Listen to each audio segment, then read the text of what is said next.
O te toi whaatala whātula tātua tunu le nei fo ia sa tofi, e neisi wha o poponga le nei o tala whau mai Sāmoa, o se mai el whaafonga.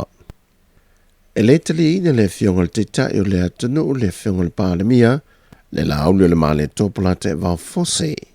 Wha ai ungo su e su enga o mata o pū mai a sa ngā lulue ai le au su e tusi po le company mai ni usila, e whātatau inisi o ati na e sa whātu teia, e le vaitau o le whainga mālo le HRPP au se eile foe, le o le ato e whaia ato i ele su e su enga, whaatasi ai o le a wha o popo atu i ai, ma nisi o ngā ruenga po ati na e sa whātu teia, e le whainga mālo taruai, na whaawa wina e se vaenga o le whātua tue le tua Sāmoa o tase, e na ua vae luaina, e lalo lavo le te inga le whionga fia mena o mimata awha. O le tātou forensic audit, ia o le ua maea o na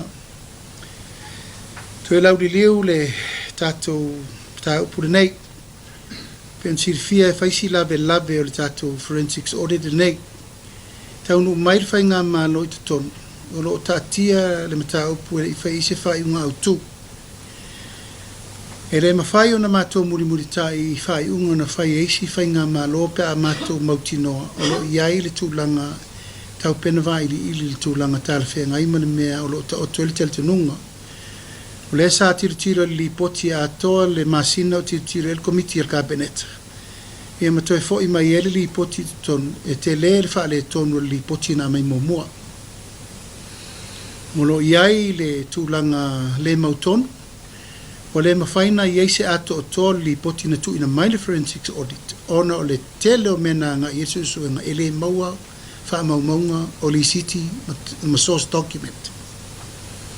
Mai o le uputau tino ma le manatu whaalia na whao mai il komiti al kabinet. E te le afianga o me whaasoli tu la fono o lo afia li poti le nei i le whae unga mudi. O lea ua manatu el kabinet ina ua umana whai le ilo ilonga o mata upu lo watangi ai mea whaale tonu.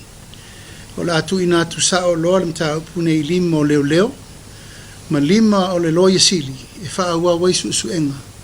Ini ai inga mawhai loa ni whai unga, po a lava me la o iei, ini mo lianga mo e a fia, na atangia ni mea wha soli tu la fono. Pe ona se le fie lua vaenga o le suenga sa vae luina, e fu ele se leni sa mawhai ona tu e se le whainga malo taruai, lea e se lia ele miliona Tala. Ma le wha moe e toi wha mai e le vaenga muli, o ia lava tina e. E tu mau lava le waitau la i le malo seina, o le tu inatu le ana whesoa swani i wha la poptongo atunu o le Pasifika. Tu sa lava pe wha maa modu a Amerika, mai i le tu ina mai o na whesoa swani pe o na wha la wiloa, i le wha la poptongo le sprep, le o lo unga lure wha tasi e tangata Sāmoa, manisio atu moto le Pasifika e lo o tūlo na ofisa i Sāmoa. O se tali manino lea mai le ampasa le malo seina i Sāmoa Fei Ming Shing. Ina ua fisiri hia le autu Tala. Wa mai e whaalau i loa le president le malo Amerika. Sana fuafanga le whaama munu ese mai leo ana fisoa swani tau se leni. Anga i le whaala potputonga.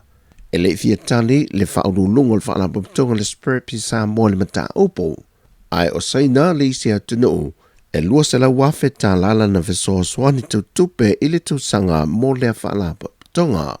Ta luai nei na whaalawi loa le leitio whaavao maa loa ni usila, se whina ngalo le sui o le whaalapa tonga le sprep, a whai o le tūlanga le o le a iai le whina ngalo Amerika, o lo o iai lava awala e te tau o na iauhuia. O le a vai ma whaasol solo na wai atu le to lima se lawa tangata Samoa. Le o talia mai al company a le Starkist i Amerika Samoa. Wa mawo la tua vanoa e ngā lulu e te tono le territory Amerika Samoa. O le isi to tolu se lau o tangata po a vanoa na tu ina mai e le pule o le company a le Starkist i le fionga le tita o le atunu le la au le maali topola te vau fose Schmidt. I le masino te se mo le tausanga ua mawae, o se manaonga e mo mia inisio mai Samoa e ngā lurui le company. O se tasile neo mata opu mo ava nofai ngā luenga i atunu i fafo, sa sila tuto i eile whai ngā malo, E le tau mawhai le whaamalia i a wanoa lo tālo sanga mai ai i a company ma whaatoanga i a tunu i whafo. Ai tu i titia i o tātou tangata ngalue ina whaatoanga ma mana ongo ngā luenga te tono lo tātou o tunu. E peo nā fia i nisi o matanga luenga le malo e au fia i mawhai a onga. E le temi nei wa selia e le lua se la wafe o tātou tangata le ua ngā lulu nei tono le company a le Starkiste America Sāmoa ma ua folo foi e le company o le āwhausia nisi o fale e whaamautu wai i lato e malangatu. Mai Sāmoa nei e ngā lulu e ai. Mai o le amalanga le fionga te tai o le atunu o e whiutanga i ma le company e whaamautu wai a wanoa ma le whausia o ia no whanga e whaamautu wai o tātou tangata ngā lulu e pe amalanga atu.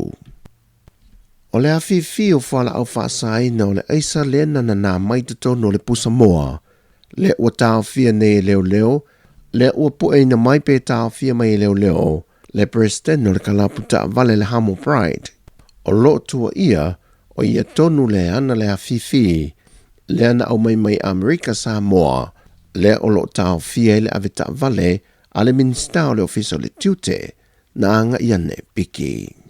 O le whaiunga leo telefou, whaamria le tua le neaso, whaasaifoia.